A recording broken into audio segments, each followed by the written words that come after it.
Good evening, and thank you all at home so much for joining me today, where we will discuss university applications and how, as parents, you can support your child through the upcoming application process.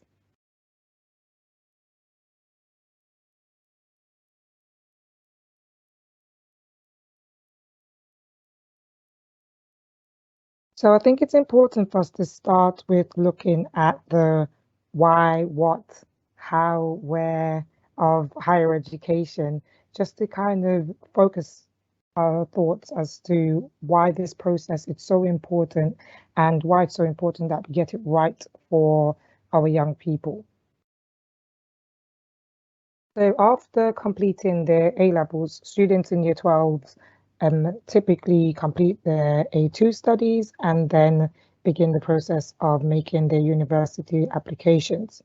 Their first foray into higher education is their undergraduate degree, and for many of our young people, that is a stepping stone towards further study later on towards a master's or doctorate, depending on what their career path and passions entail.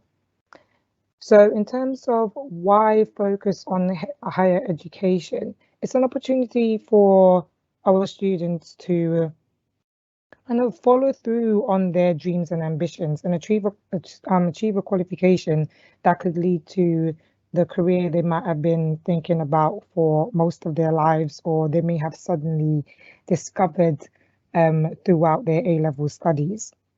It's also a wonderful opportunity to hone and develop those skills that, as parents, you've been teaching them for so many years, and a great chance for them to go off into the world and use those independent skills and that confidence that hopefully we've instilled in them to go off and be successful whilst pursuing their dreams.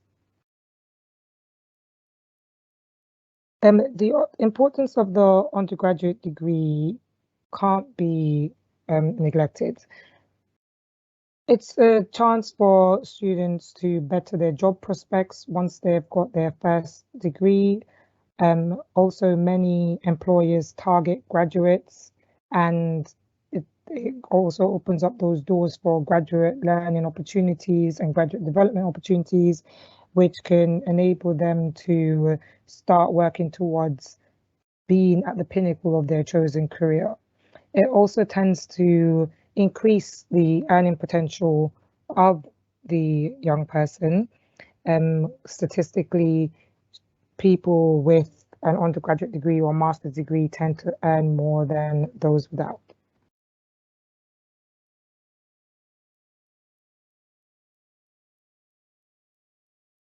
So, what to study is definitely a minefield for our young people. Some students already know where their career path lies. They've been dreaming about this moment for a long time. They've been making plans towards what they want to do in the future, whereas others may not be in that same position. So, what to study becomes an even more um, difficult discussion, but also quite an exciting time because degree pathways are not as restrictive as um, A-level studies, for example.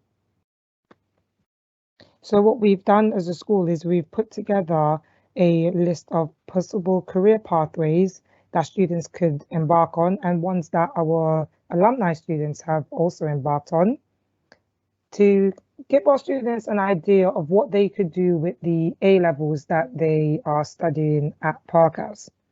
So A levels predominantly are designed to either allow a student to have the prerequisite to take a particular course at university, or they are facilitator subjects to allow students to develop the skills they would need to be successful at university.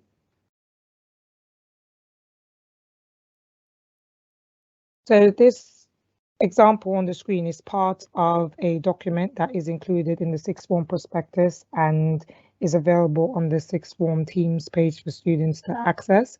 And it gives you an idea of possible career pathways that students can take with the subjects that they're currently doing. So, for example, if I wanted to study medicine, for a lot of universities, chemistry is a prerequisite for studying medicine. But equally, if I have been studying biology as an A level, it does not necessarily mean I am going to go into the medical field. I may decide I'm going to go into marine biology or zoology. So the A levels that we offer allow for the facilitation of an exploration of many different degree pathways. And I think that's possibly the most exciting part of the research that your child's going to be engaging with this summer, this term, and in the beginning of the academic year, to try to narrow down where their potential degree courses might lie.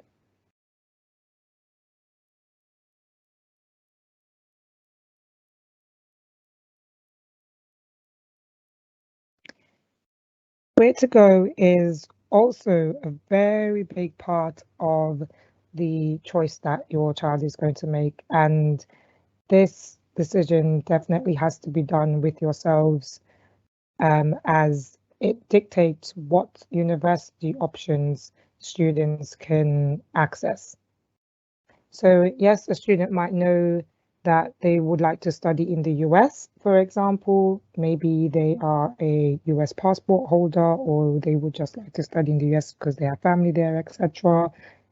But as parents, you would have to discuss with your child specifically where in the US, as there's so many states and each state has so many requirements, and we're going to go into that in more detail in a minute. So that discussion as to where to go is really, really important, because it allows students to focus their research into suitable areas. Our students at ParkHouse apply to all over the world. We've had students apply to the Maldives, the Seychelles, Taiwan, and more common countries like the UK, US, Canada. So it's really important that you have that discussion early on with your son or daughter to discuss where they would like to study, but equally where you are also happy for them to study and research potential universities.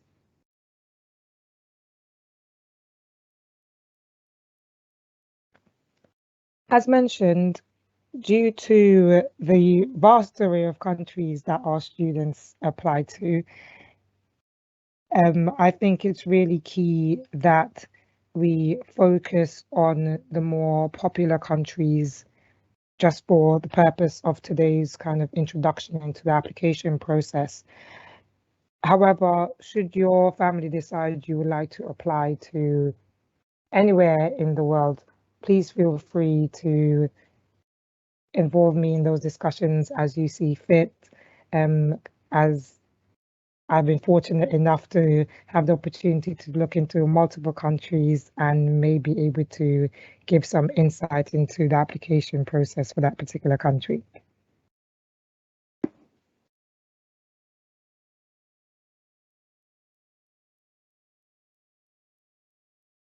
We'll start with focusing on the UK applications process.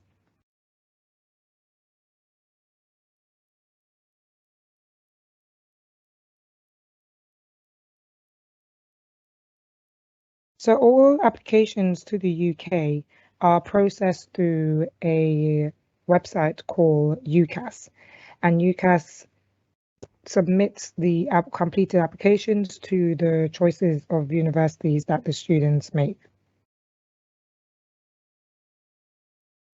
To apply for universities in the UK, you first need to have completed your A levels and to apply directly to a degree program. There are incidences where students apply to international foundation year courses, and they can do so with their ASs. However, this does not guarantee that the student has got a place on the degree pathway of their choice. They will still have to apply via UCAS with all the other applicants.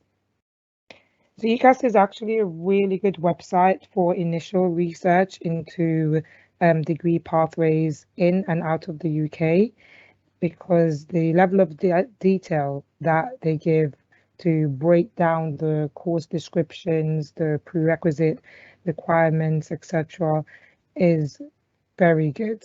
It is very detailed, and it tends to give a really good insight as to what studying that particular subject could be like at university. And if someone is unsure as to what they want to study, that information tends to be quite useful into kind of helping them to narrow their thoughts a little bit.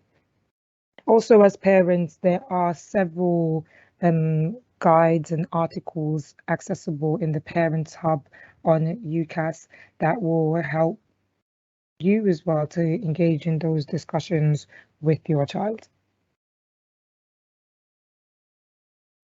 One of the key features that I personally like about UCAS is the course search engine, particularly how it filters by location and course requirements. So, for example, if I was interested in studying geology in the UK, I might have had a conversation with my parents where they've said, okay, we have family in England, so we would like you to focus your university applications to in England.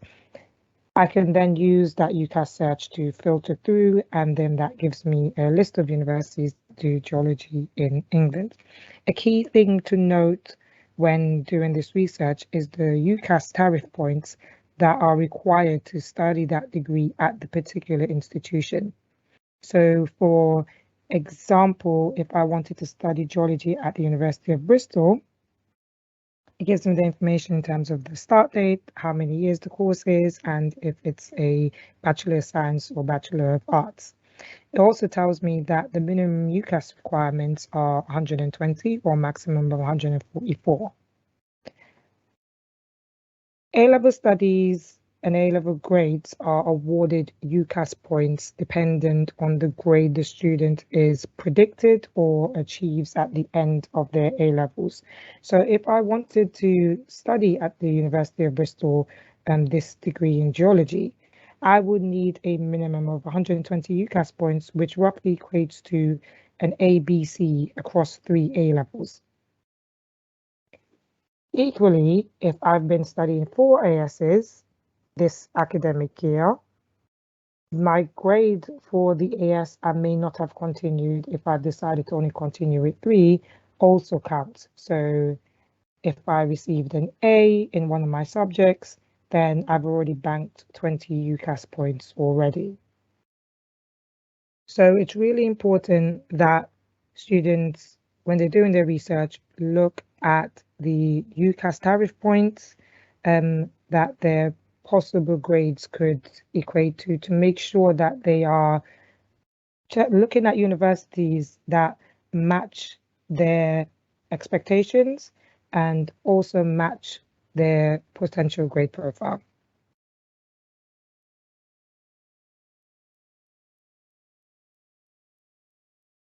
So the key takeaway points for UCAS is the application is done entirely online and it's done by the student, and then there's an application fee, which as parents you'll probably pay, and then I then press send on the application and it goes to UCAS, who then send the application to the students' universities. So students are allowed a maximum of 5 choices directly through UCAS. There are some restrictions on that. However, for medicine, veterinary science, and dentistry, they're allowed a maximum of 4 choices. And for those students who would like to apply to Oxford and Cambridge, if they are applying to Oxford or Cambridge or the Russell groups, they are limited to either Oxford or Cambridge. The entire application costs £26 for most people, as most people would maximize their 5 choices. There is a difference of £4 between choosing one university and choosing all 5. And the entire application, once submitted, is then sent to all 5 of the universities.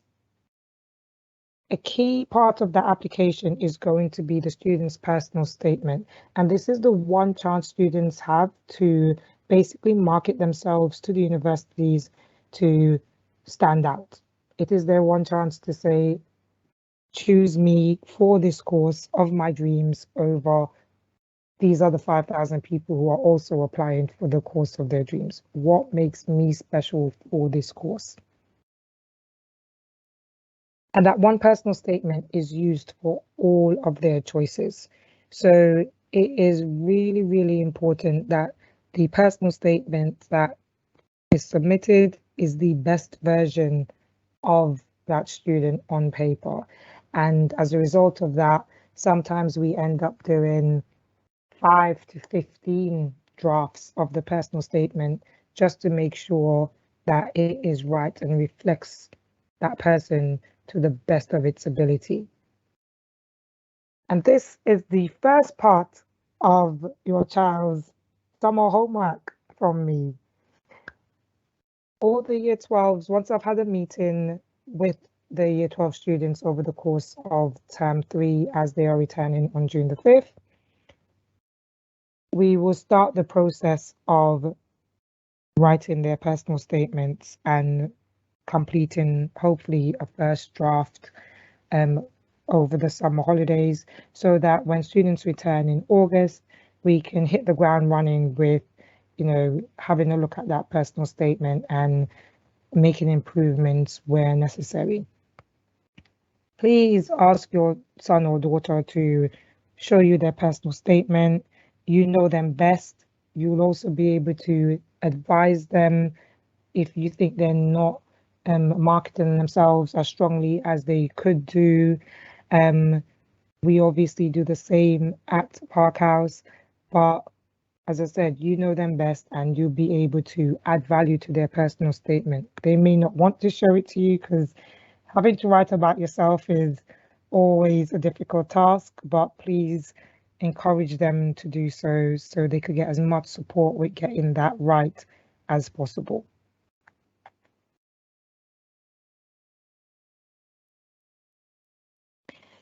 European countries have become increasingly popular for students to make applications to, particularly because the tuition fees and the living costs are relatively lower than the UK.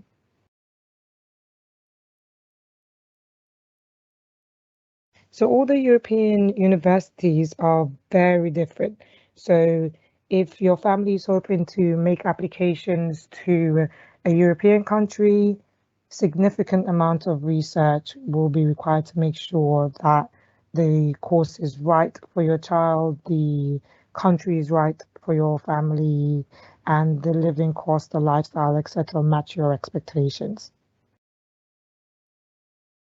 For EU passport holding students, if it's a matter of making applications to that specific country because it's your home country, the process is straightforward, and most of our students tend to get their tuition fees charged at local rates, and incidentally as well, there's no visa requirement. So the whole process is relatively straightforward if you hold a EU passport and hope to go to a EU member country.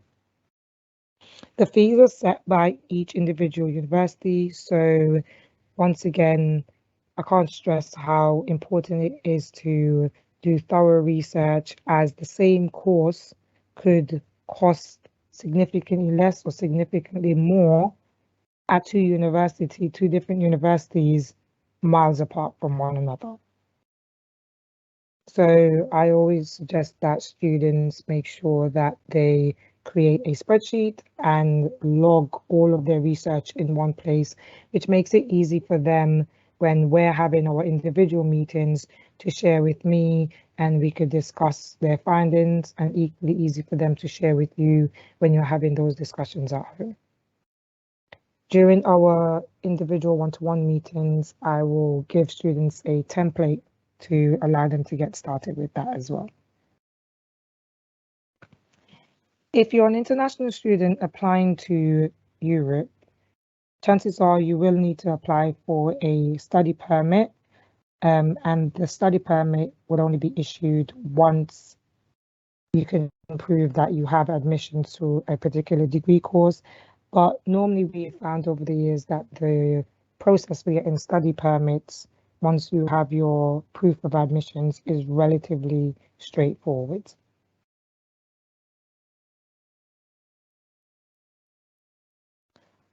A good source of research for looking at universities and comparing universities in Europe is this website, www.topuniversities.com. And I've always found it really useful in terms of comparison of different cities, and so that you can have an idea of what it feels like to be a student in that particular destination. Another great source of research is going to be the use of the student's Unifrog account. And I'll go into that in a little bit more detail towards the end.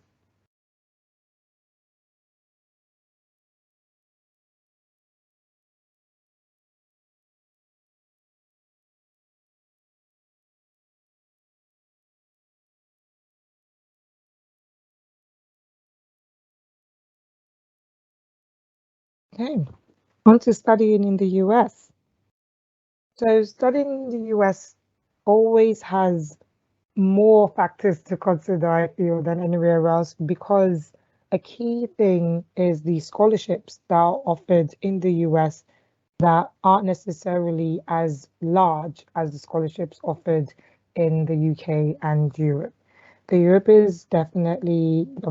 is definitely, I would say, the best in terms of scholarship opportunities for merit scholarships to academic achievements or sporting achievement scholarships. So if your son or daughter is particularly strong in an activity, whether it's archery, football, etc., it is worth, if you're thinking of the US, it is worth looking at universities that may offer scholarships for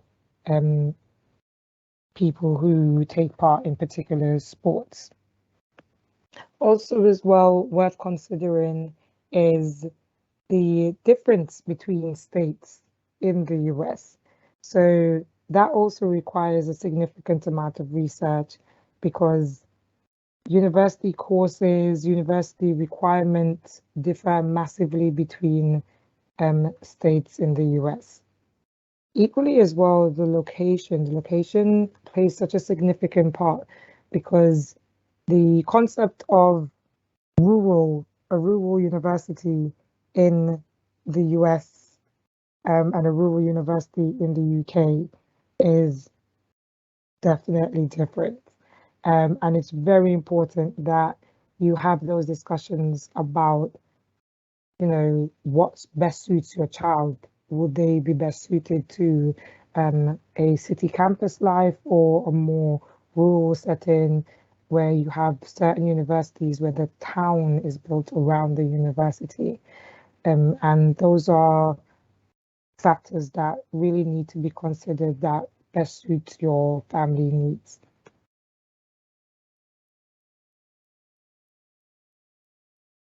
Most applications for universities in the US are done via Common Apps, and this is one of the platforms that if your family is hoping to apply to the US, we will register your child onto this term, as well as UCAS and looking at the other applications so that we can make a head start with those applications.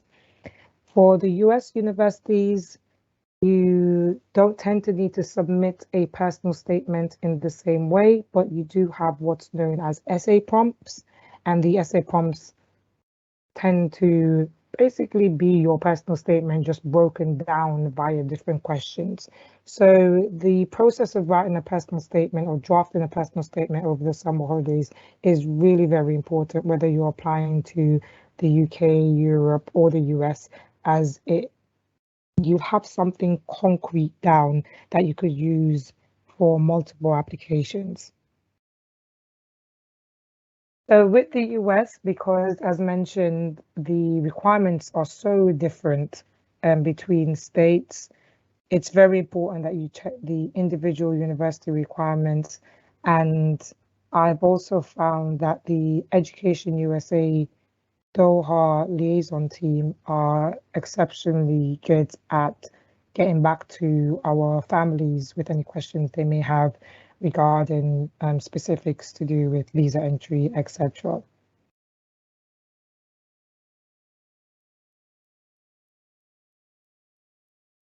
So general admissions requirements that are important for you to think about are the academic record of your child, as well as if your child would need to sit a SAT or ACT test to gain admissions.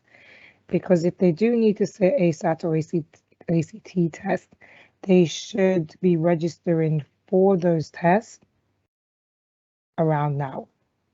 So as we start the process over the next couple of weeks, in my conversations with students, I'll be able to clarify if they do need to sit the SAT or ACT test, and then they can register and spend a couple of weeks over the summer, or depending on when they book their test for, a couple of months preparing for sitting those tests. And they can register to sit those tests in Doha. So the admissions universities for US universities tend to review students' academic profile for the last 3 to 4 years.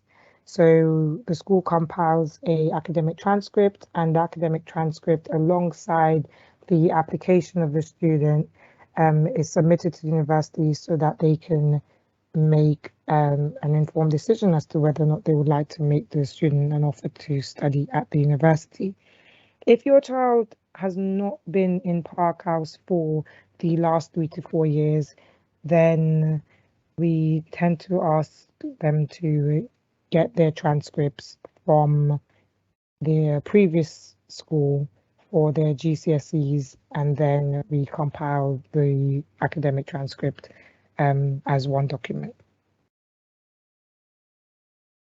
One of the benefits of completing A-level studies and then making your application to universities is the possibility of transfer credits. So the US offers transfer credits for students who have completed the year 13 or A2 year, and based on the grades for particular aspects of the A-level, students may find that they are not required to take certain electives. So for a lot of our students in the past, it has meant that they are finishing their degrees a semester early. And then a lot of our students tend to use that time to do extra credits towards their masters or start the world of work.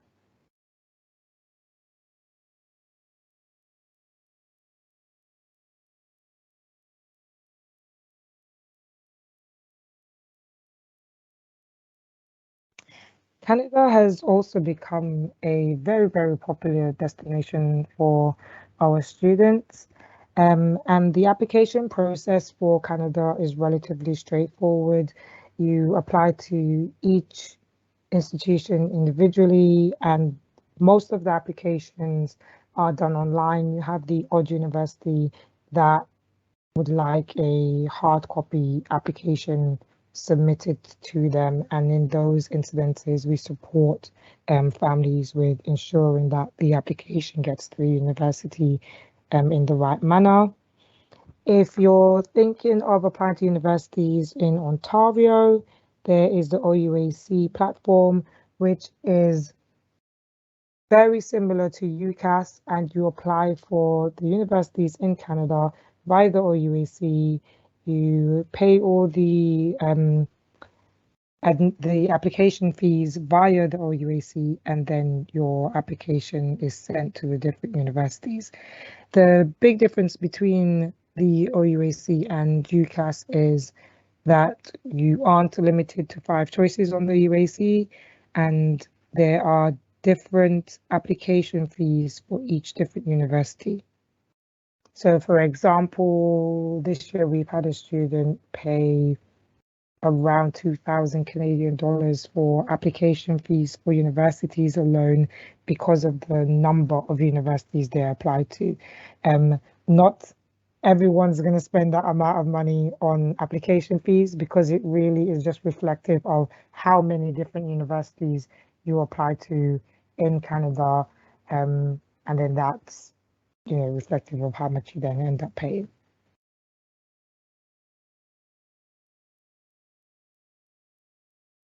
Admissions requirements for Canada very much mirror the UK.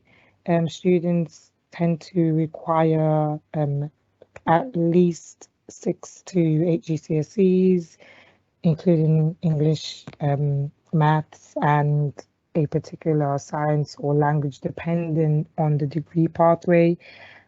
And most of the universities will also require 2 to 3 A levels. So if you've done 4 ASs and university then requires 3 A2s, the 3 A2s will trump the 4 ASs.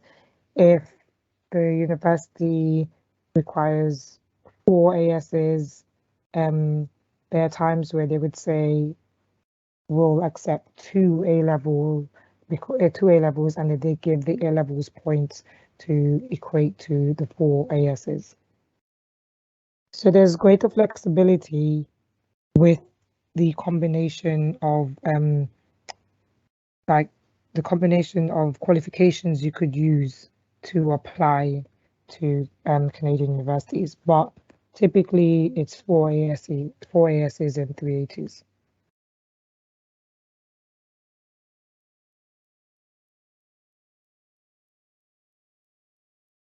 So a key point to note, if you're an international student applying to study in Canada, you may be required to show proof of language proficiency, and most of the Canadian universities tend to waive the language proficiency requirement for our students because they have done English first language as a GCSE. If you haven't done English first language as a GCSE, you may be required to do an IELTS exam to prove your language proficiency, and they will also require proof of student finances or family finances to fund the life of the degree course. But that proof is only required after an admissions letter has been sent to the student. Canada also provides transfer credits to students who have completed year 13. And I've found that transfer credits tend to be awarded to students who have a C or above in a particular subjects if it relates to the degree pathway that they're studying.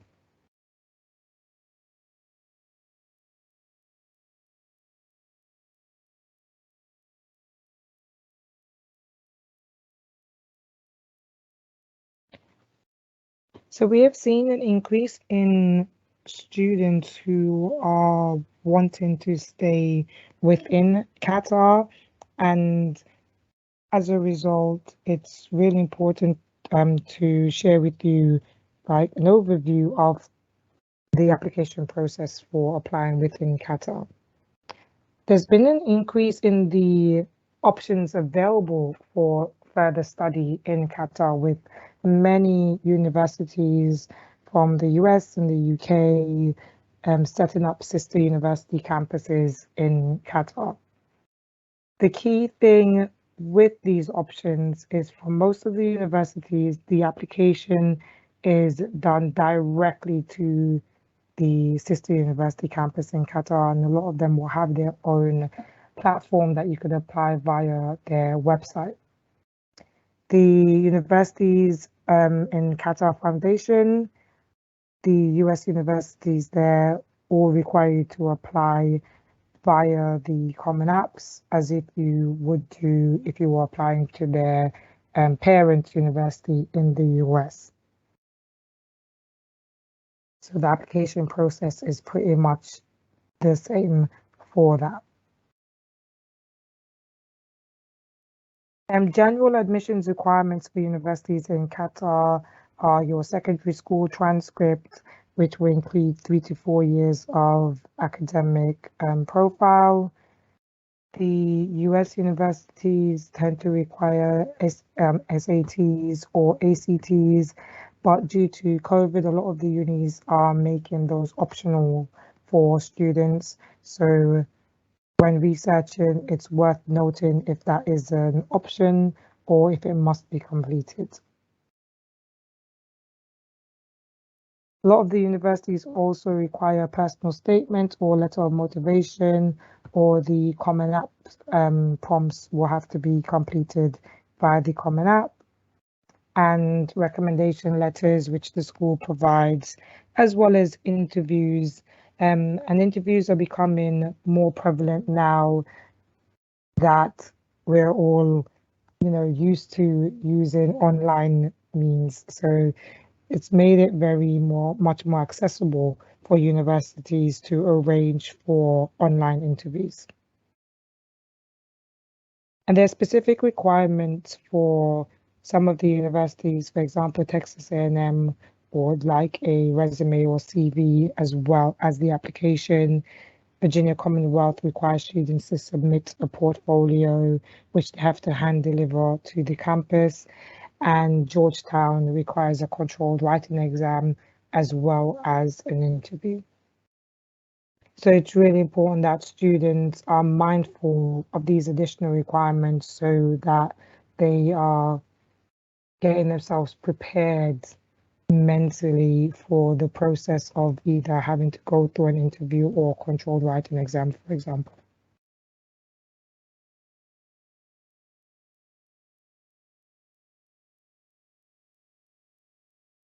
It's very difficult to talk about universities without um, looking at the cost of making the decision to study in a particular country.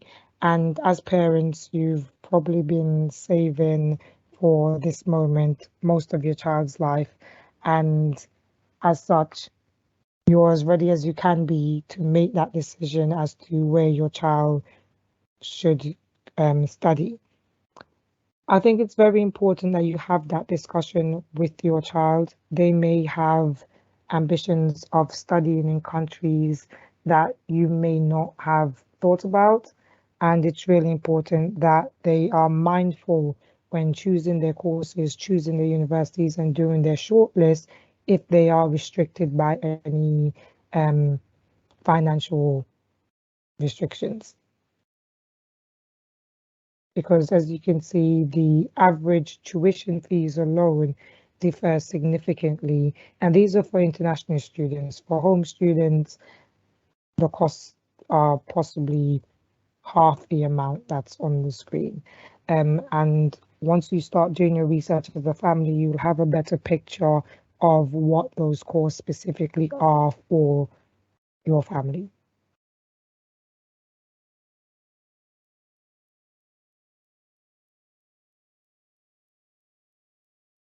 So the key things to discuss as we near the end of today's presentation.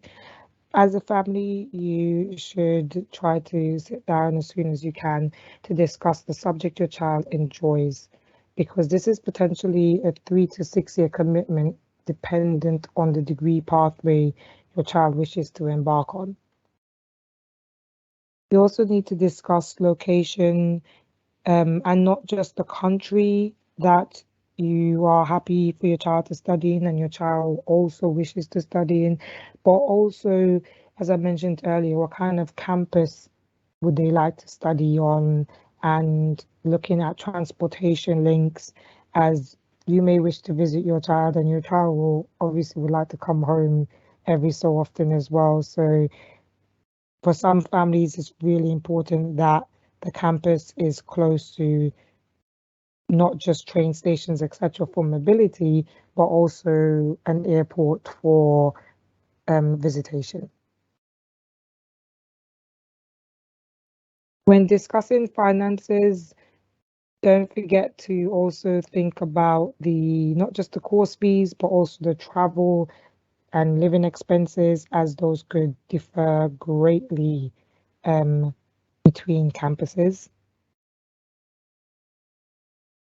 And also discuss any family and friends connections, because you may be happy for your child to go to a country where you have um, siblings or where you have extended family members, for your child to have a support network in a new country. And also the extent of extracurricular activities. It's important that not only you factor in the fact your child is going somewhere to study, but they're going to be living in that country for an extended period of time.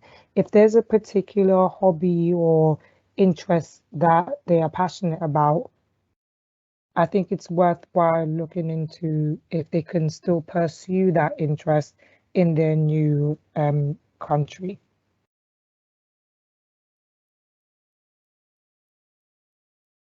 So those are just some things as a family that you can sit down and talk to each other about, just to make it a lot more clearer what, as a family, the expectations are for the university applications that your child is about to begin. So over the next 6 months, as a Parkhouse family, we're going to work on research and shortlisting countries and universities through my initial meetings with all the Year 12 students. Then hopefully we should have everyone registered on their university platform of choice, as well as registered to complete any SATs or ACTs or IELTS tests that are a requirement for entry. Drafts of personal statements must be done by the time we start school in August. If your child does a particular extracurricular activity or doesn't do any extracurricular activities, now is the time to explore taking one up or enjoying the one you do even more, because it will add value to your personal statement. Anything you can do to enrich your personal statement is of value. Things like supercurricular activities like MUN, debates, um, all the activities that students do in school and out of school, all the supporting activities like online short courses, all of these things will go a long way towards writing that personal statement. Equally, if you are fortunate enough to arrange any work experience, or if you are happy for your child to work shadow you, if you happen to work in a field of interest for your child, please encourage them to get involved in any work experience opportunities or work shadow opportunities that they can physically. There are also work experience opportunities virtually that are becoming more popular. And during this time, during the summer, is the perfect opportunity to do things like this without it having a impact on students' studies. Because once we start back in school in August, everyone's going to be busy, getting to grips with the new content for A2 and just refocusing their minds. And that first term is super busy as everyone's focusing on their studies, as well as me running around stressing them about university applications. So if we could get a lot of it done before we start the academic term, it makes the process just a lot smoother. The registration on university platforms, I hope to have done by the end of term in those meetings that I'll be having with students. And also the plan is that all the applications to the UK, US, and Canada will be done by the end of the first term. And as you are aware, the end of the first term this year is towards the end of November due to the World Cup. And that ties in with our own school deadlines for university applications. So we will still be on track. The reason why the deadline is towards the end of November, despite the fact that some of the university deadlines are in early January, is that very fact. A lot of the university deadlines are very early in January, as in the US, it's the 1st of January, and most people are still on holidays.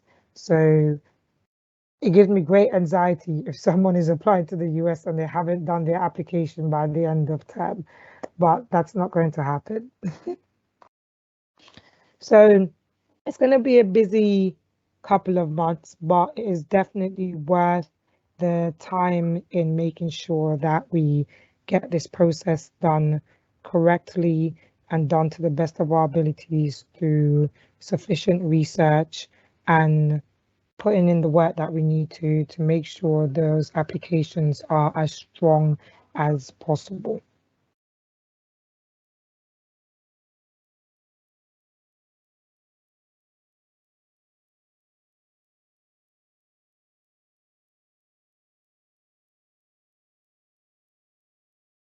But I just wanted to make one last point about Unifrog. So all of the students have access to their Unifrog account.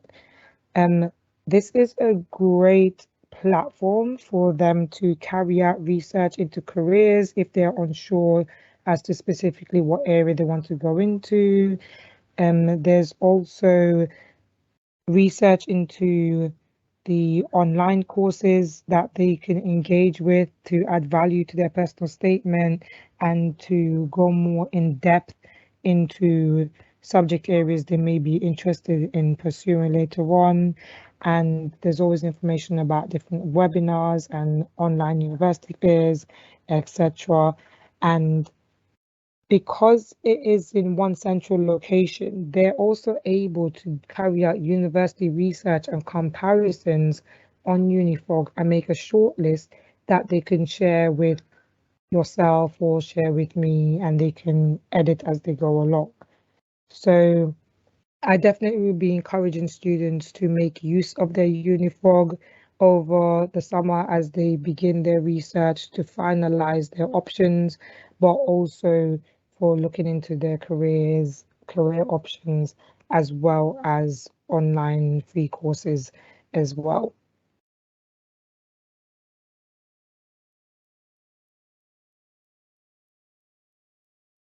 Right, that's all from me today. I hope you feel a little bit more informed and understand the process that we're going to be going through over the next few months to get your child's university applications ready and submitted. And if you have any questions, I will answer a few of them now.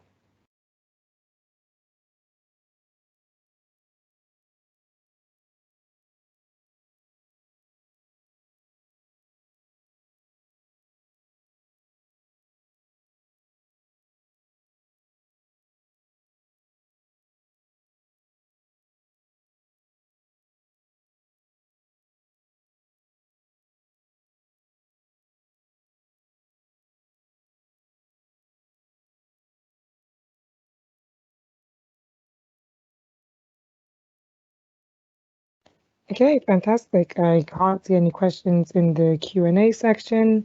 Um, my email address is on screen. If you think of anything in your discussions as a family that you would like to ask me, please reach out at your earliest convenience.